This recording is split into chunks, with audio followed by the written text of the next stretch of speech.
warahmatullahi wabarakatuh. Perkenalkan, nama saya Valerie Nicole Wijaya di kelas 10-7 yang akan menerangkan sejarah perkembangan sosiologi di dunia.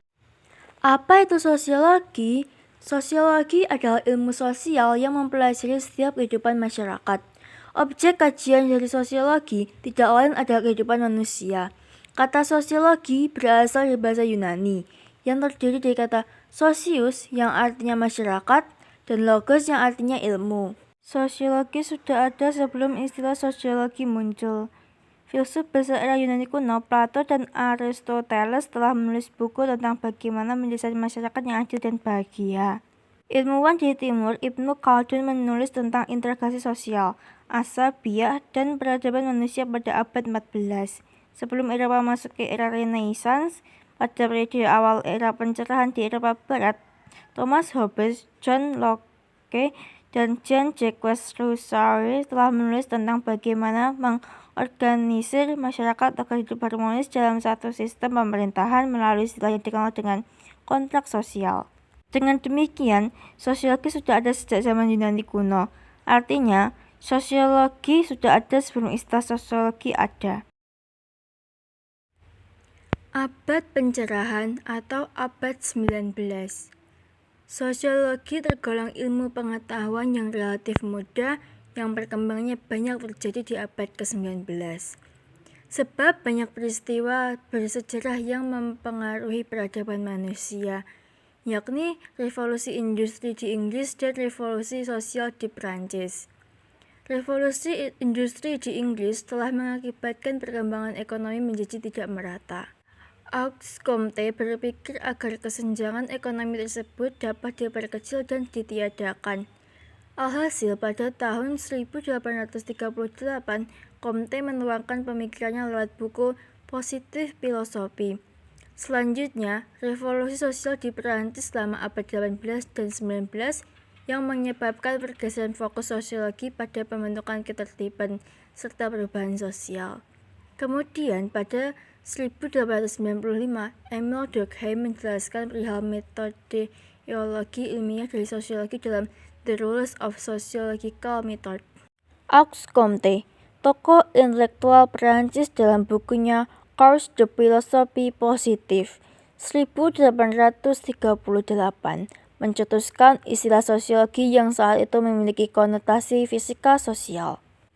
Hukum 3 tahap yang dielaborasikan Comte menegaskan bahwa sosiologi atau fisika sosial adalah ilmu yang berada pada tahap positif.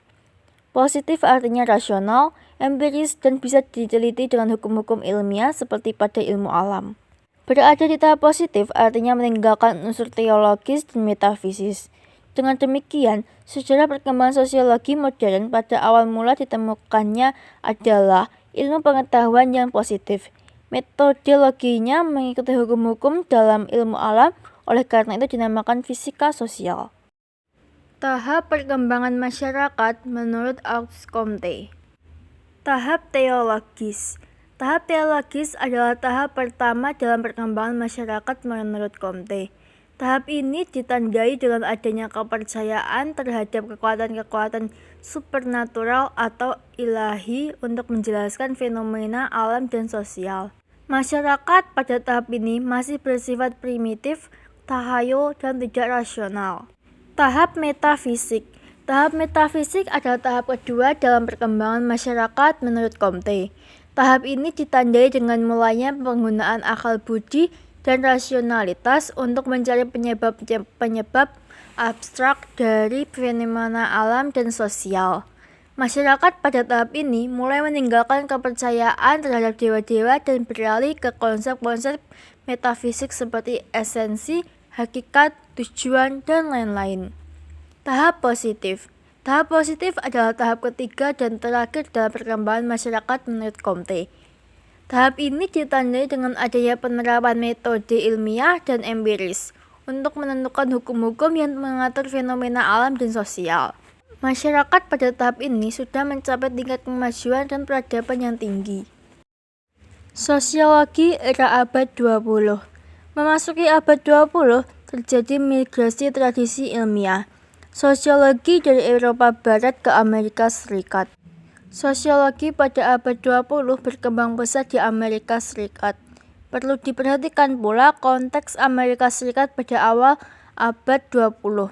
Saat itu, industrialisasi dan urbanisasi terjadi secara besar-besaran di perkotaan di Amerika Serikat. Akibat dari industrialisasi ini adalah perubahan sosial dengan eskalasi yang besar. Masyarakat desa dan kota terlihat mencolok perbedaannya.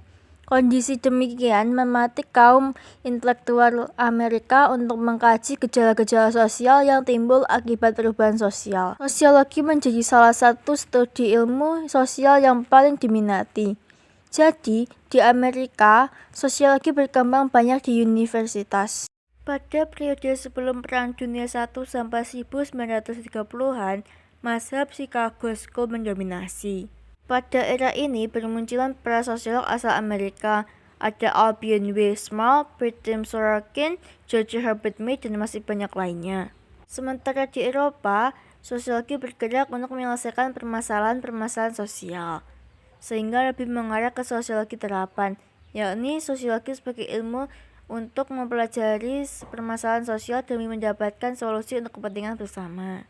Jika ada Chicago School di Amerika, maka Eropa juga punya Frankfurt School yang terdiri dari beberapa pemikir asal Jerman. Pemikiran di Frankfurt School menjadi yang paling keras dalam mengkritik sosiologi positivistik Comte dengan alasan karena tak berkontribusi pada sejarah manusia lantaran mengabaikan aspek transformatif dan emansipatoris. Sosiologi era kontemporer. Menjelang abad 21, sosiologi sebagai ilmu pengetahuan modern mendapat serangan bertubi-tubi dari aliran-aliran sosiologi yang menyandang label post, seperti postmodernisme, poststrukturalisme, postpositivisme, postkolonialisme, dan lain sebagainya. Memasuki abad 21, sejarah perkembangan sosiologi menuju variasi aliran pemikiran dan disiplin yang semakin banyak. George Rutherford telah memformulasikan sebelumnya sosiologi sebagai ilmu pengetahuan yang paradigma multitype. Artinya, cara pandang sosiologi tidak tunggal sehingga sosiologi secara historis adalah ilmu pengetahuan yang luas cakupannya. Induksi semakin meluasnya ruang lingkup sosiologi bisa dilihat dari berkembang biaknya subdisiplin yang menjadi cabang sosiologi. Beberapa di antaranya yang bisa disebutkan adalah sosiologi digital, sosiologi kesehatan, sosiologi olahraga, sosiologi sastra, sosiologi hukum, sosiologi ekonomi, sosiologi gender, dan sosiologi kontemporer lainnya.